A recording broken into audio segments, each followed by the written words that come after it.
I should probably have something right there. Hello everybody and welcome to my channel. 2017 was a year of many ups and many downs, but mostly downs. It may have not been a good year for the people in Hollywood. As we all know, we lost a lot of once great actors to a lot of sexual allegations. But if we are willing to ignore that and look at the films that came out this year themselves, then this was an amazing year for movies. I would say it is a drastic improvement over the movies that came out last year. And because of how many great films we've had, I found it very hard to make a list. So I tried to base this list on which movies I got the most out of, which ones I enjoyed most, which ones I thought were the most well made, and which ones I think will stick with me past 2017. And I am sure that my opinions will change over time. I'm sure that there are a ton of movies that didn't even make this list that I'm going to absolutely love in a few years' time. And if a movie you liked is not on this list, then that's either because I don't see it the same way you do,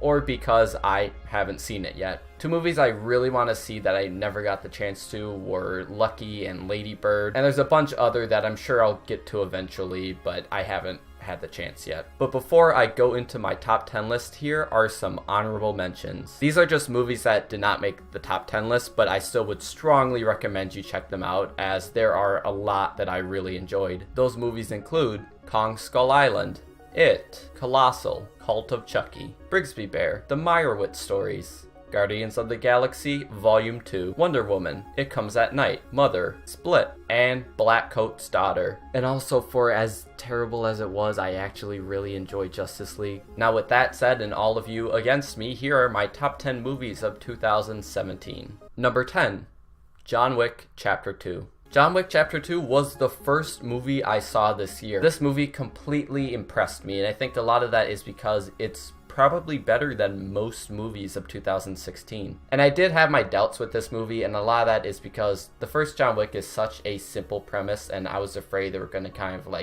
overblow it. But somehow John Wick Chapter 2 manages to delve deeper into the lore of John Wick in a really interesting way. It creates this very interesting world that you just want to know a lot more about, and in that sense I think John Wick would actually be perfect for a franchise. It also has the year's best action scenes, no doubt. The action in this movie is just non-stop, and I think it managed to do what so very few action sequels actually do, and that is improve upon the original. Now, I'm not saying that this movie is better than the original, but I think it took some things that could have been improved and did exactly that. The original may be a bit better, but this is still a very welcome addition. Number 9, Get Out.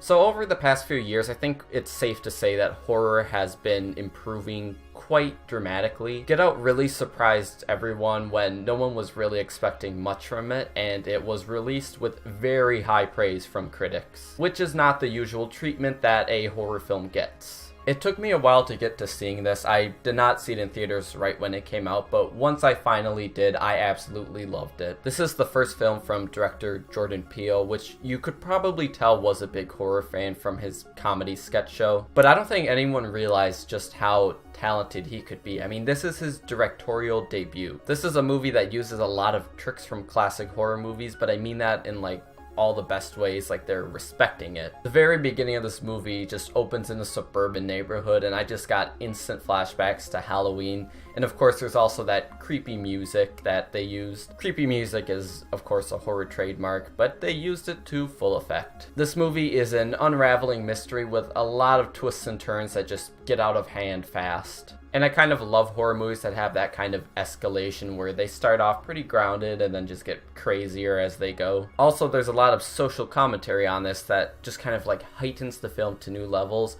At that point, it's no longer just a horror movie. I mean, do you remember when Blumhouse was just a joke? They've had some amazing films this year, and it just feels like they're starting to get more serious with who they choose to direct their films. I've been waiting forever for another horror movie to get a shot at the Oscars. We haven't had one since Silence of the Lambs, but I'm glad that this seems to be the one. Number 8, Blade Runner 2049. Blade Runner is a movie that never needed a sequel, and giving it a sequel could have ended up being a schlocky disaster. But the studio made a very wise choice of hiring Denis Villeneuve to direct. I'm probably gonna mispronounce a lot of names, so if you want to correct me in the comments, go ahead. What Villeneuve does with this film is he brings his art house style to a big Hollywood sequel. Blade Runner 2049 is a very quiet, somber, slow-moving movie that is very immersive. Without a doubt, this is the best looking film this year, and you just have to wonder how they did it. It's also got an amazing score that helps accompany it. It's a movie that is able to take its sweet time and feels a bit more like a spin-off than an actual sequel, but it respects the original by being a small-scale kind of story set in this massive world. They could have gone the route where they have like this big event happening, there's like a huge war or something, but they don't do that, and you have to respect them for that. It also brings up a lot of questions on like where we draw the line of like the rights for artificial intelligence. The idea of not having just replicants, but of adding a hologram to the movie as well to make you think even more about where to draw the line is a genius idea. This is a beautiful film that I have nothing but respect for. I think one of my favorite scenes is when Kay meets up with Deckard and there's the Elvis hologram in the background. And in most movies you would just have like the Elvis would be singing, you would have the constant music that's kind of overshadowing the dialogue, but here you have it where it's just in the background, the music stops playing every once in a while, and it's kind of like, it feels so realistic. And I think it's so great that a movie like Blade Runner is able to incorporate so much realism into it. I mean, that scene just like displays everything I love about that movie. It's sad that this movie did not make a lot of money, but if anything, that means that we're probably safe from getting a Blade Runner 3, which is fine by me. NumberSeven, Baby Driver. Oh boy, I was hoping I could make it through this list without talking about any horrible celebrities, but here we go. As we all know, a ton of sexual allegations against celebrities have been made this year, and Kevin Spacey was one of them. I wish I could say that that doesn't harm my view on the movie in any way, but I didn't stop him, though, because I was just blinded by the balls on that kid. With that said, this is not Kevin Spacey's film, but Edgar Wright's film, and it's a goddamn good one. It's a film that he has been dreaming of making for a very long time, and that dream seemed to pay off. The best description of it is a crime film with a lot of traits of classic Hollywood. I think it did for me what La La Land did not. The music is integrated into the plot of this movie, and it plays a huge part of it. I love it when a new movie is able to introduce me to songs I didn't know about, and this whole movie is just full of songs I was not aware of. Edgar Wright has a great taste in music. This film feels very personal to him. The movie is also visually stunning. It is probably the best edited movie this year. I also love the idea of each scene syncing up with the music, whether it be a car chase or a gunfight. Now, ignoring Kevin Spacey, the cast of this movie does an excellent job. This is one of this year's most fun films, and I would love to watch it again and again. And I look forward to what Edgar Wright does next. Number 6, The Shape of Water. This is where making the list got really tricky. I mean, any other year, Shape of Water would be number 1. I am a big fan of Guillermo del Toro. He is a big inspiration for me and part of my overall love of movies. He has this running theme throughout his movies that he likes to kind of portray the beauty of horror and the beauty of monsters. And in that sense, a monster romance feels perfect for him to direct. This movie combines everything that he has learned throughout the years. It is led by a great cast with some really likable protagonists. It also feels very fantasy, which I am a big fan of. But if I do have any complaints about this movie, I think as far as making Michael Shannon's character unlikable, they may have gone a bit overboard, but still, I think that it works pretty well given its fantasy setting. The Shape of Water is probably the sweetest movie this year. There are very few romances that ever really connect with me, but I am glad to say that The Shape of Water is one of them. Number 5,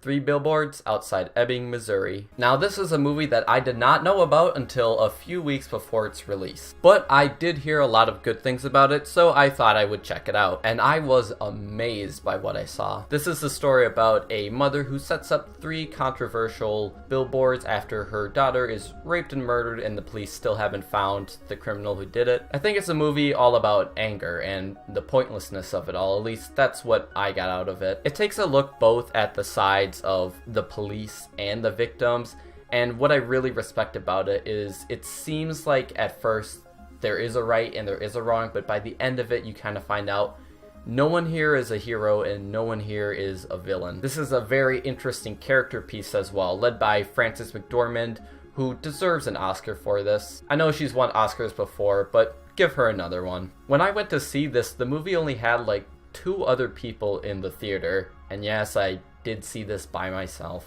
But I think that people should give this film a chance. Definitely check it out. It's a really good one. Number 4. Killing of a Sacred Deer. Killing of a Sacred Deer is probably the best horror movie this year, unless you include my next movie as a horror movie. Oh god, how do I say that name? So, Yorgos Lanthimos is a very interesting auteur director. He has a very unique style that he incorporates into all of his films. The dialogue in his movie is delivered very matter-of-factly, and there's very little emotion ever put into it. Last year he released The Lobster, which is the only other movie I've seen from him, and I did not like that movie. So I did not know what to expect from Killing of a Sacred Deer, but I gave it a chance and ended up really enjoying it. It's one of the most immersive experiences this year. I will not explain the plot as the trailer leaves a lot untold, but I will say it has to do with a deadly disease and revenge. The crowd I saw this with got like surprisingly really into it, which actually really helped the film for me. There was a guy next to me though that kept telling other people to shut up, but besides that, I had a lot of fun with that experience. The movie is always tense due to the dialogue, the music, and the excellent cinematography. It has a very Kubrick style to it. And with that said, this movie is also probably the funniest movie I saw this year. And I know that sounds really weird considering that this is mostly just advertised as a horror movie. But this is a movie that is really self-aware of just how strange it is and how awkward the dialogue is, and it uses that to make fun of itself. I never see people calling this a horror comedy, but it is one of the best that I've seen in a while. It really piqued my interest in this director more so than The Lobster did, and now I feel the need to check out his other work. If you like the weird stuff, check it out. Number 3. Gerald's Game. I never expected a Netflix movie to rank so high on this list, or even make the list. Gerald's Game is a movie that has a lot going for it. Mike Flanagan is one of the best horror directors of modern day. Ouija, Origin of Evil, and Oculus are both excellently well-made horror movies. And I know a lot of people really liked Hush, but I didn't. This may be Mike Flanagan's best film, and it's probably one of the best Stephen King adaptations. I always hear about the book being unadaptable, as most of it takes place with Jesse being handcuffed to a bed after kinky sex gone wrong. This is a great character study that really delves into the character of Jesse's past trauma. The movie deals with the theme of learning from past trauma, in this case sexual abuse, and kind of using that to become a stronger person. The ending of this movie is like a rebirth for the character, and it's done in a way that feels really beautiful. One of the best endings this year. Carla Gugino, or better known as the mom from Spy Kids, carries this movie a lot by herself. I was really surprised by this movie. If you've got Netflix and you can handle some disturbing scenes, then I would highly recommend it. I would actually say I liked this more than Misery, so that's how good it is. Number 2.